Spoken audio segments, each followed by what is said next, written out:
Comment est-ce qu'on est arrivé à ce concept d'espace des mondes polaires? Il y a d'abord Paul-Émile Victor qui naît dans le Jura et puis surtout ensuite une personne qui s'appelle Pierre Marc qui a eu l'idée dans la fin des années 80 de créer le premier musée polaire en France et d'y associer le nom de Paul-Émile Victor. Paul-Émile Victor donc, a prêté des collections, a ouvert son carnet d'adresses et ce premier musée a donc pris naissance ici à Prémanon. Par la suite, une association dans les années 2000 a pris le relais. Rapidement, on a eu envie de refaire un autre bâtiment pour s'agrandir tout simplement. Et en même temps, la commune de Prémanon réfléchissait à l'avenir de sa patinoire, une patinoire en glace. Les deux projets, la réhabilitation d'une patinoire et l'idée d'un nouveau musée, ont fusionné pour donner le concept de l'espace des mondes polaires.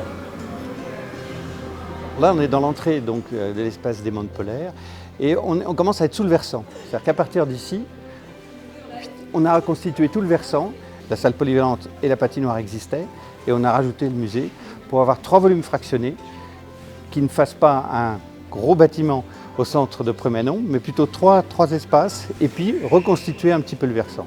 Donc on glisse sous le versant jurassien pour retrouver les mondes polaires.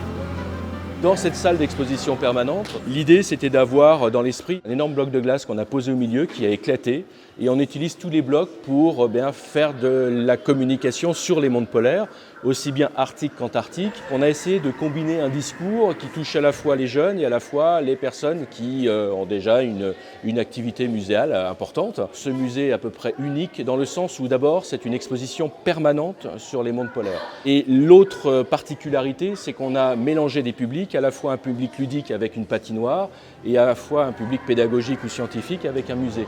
Donc ce concept est un peu unique en France.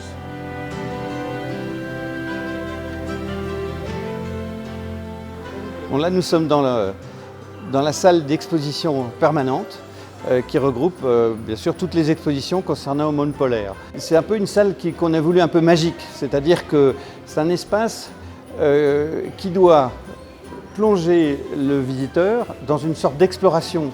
Donc notre travail, c'était un travail de conception de l'espace. D'abord la lumière, on a essayé de fractionner un petit peu la lumière, faire une lumière un petit peu polaire.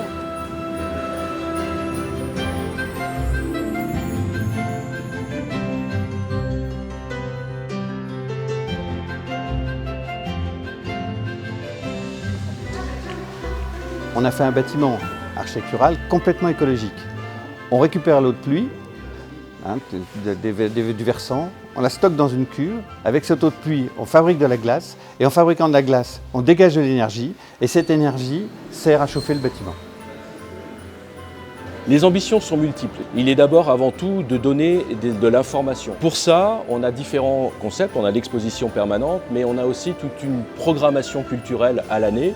On a des conférences, on a des auteurs qui viennent dédicacer des livres. L'idée, c'était d'apporter toutes ces connaissances et puis aussi un lieu où on peut s'amuser, aussi un lieu où après le ski en hiver, on puisse continuer à avoir des activités. Et puis l'été, c'est un dispositif complémentaire. On fait des randonnées, on est en VTT, on est à pied, etc. Et puis après, en fin de journée, on vient faire un petit coin de connaissances polaires.